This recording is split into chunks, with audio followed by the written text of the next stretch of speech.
I have one question. Yes, sir. Alhamdulillah, I'm married in last November. Okay. And I have one question that I always doubt on my wife that she talks with somebody else on the phone. But I have just doubt and I'm not sure because I had one incident before we got married that I found that she was talking with somebody else. After that we got married, that I'm thinking that she's still talking with somebody else. Is it any good to doubt on her? She already said to me that we don't have evidence. Did you find any evidence? Do you have any evidence to back this up? Yeah, I had evidence before we got married that I spoke to that guy. Before you got married? Yeah. Okay, but after getting married, nothing happened. Nothing happened, yeah. Okay, I will answer you, Amir.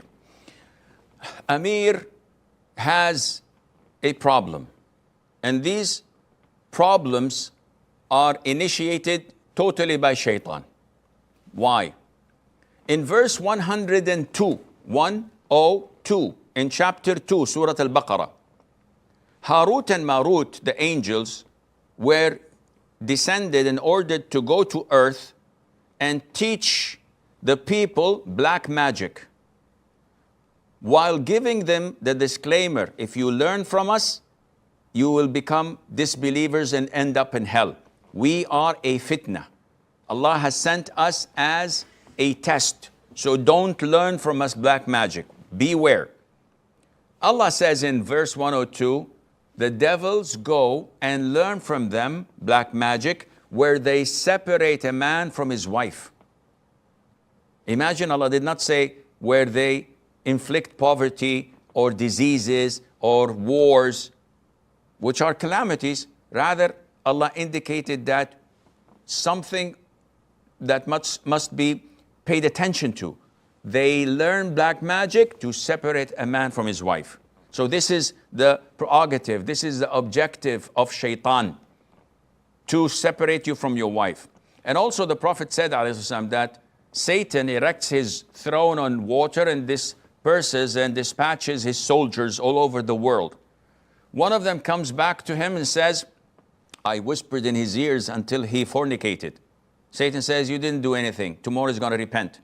Second one comes and says, I whispered in his ears until he stole money. He said, you didn't do anything. Tomorrow he's going to repent. The third one comes and says, I whispered in his ears until I made him divorce his wife.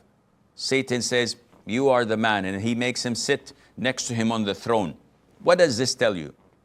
It tells you that this is the utmost desire of Satan on earth after shirk, is to break a Muslim home.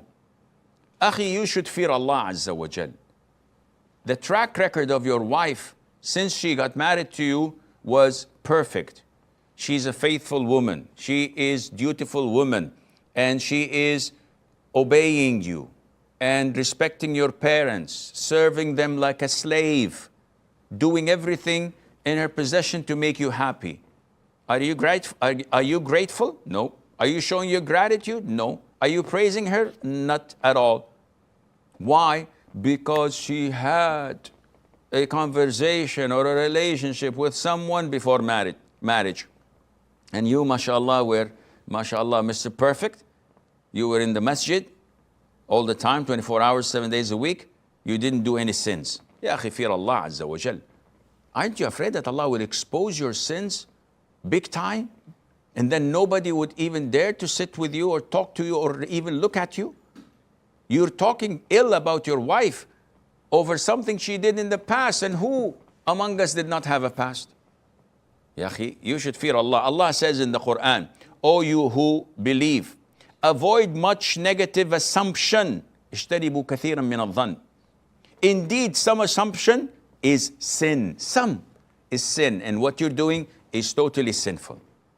You should fear Allah Azza wa Jal. You should stop all of these intrusive thoughts at once. And you should work at least 6 months to a year praising your wife, thanking her, showing her your gratitude, and trying to make up for all these years that you had these negative thoughts about her, maybe you would make it up for her and would erase some of the sins you have compiled throughout the years, and Allah knows best.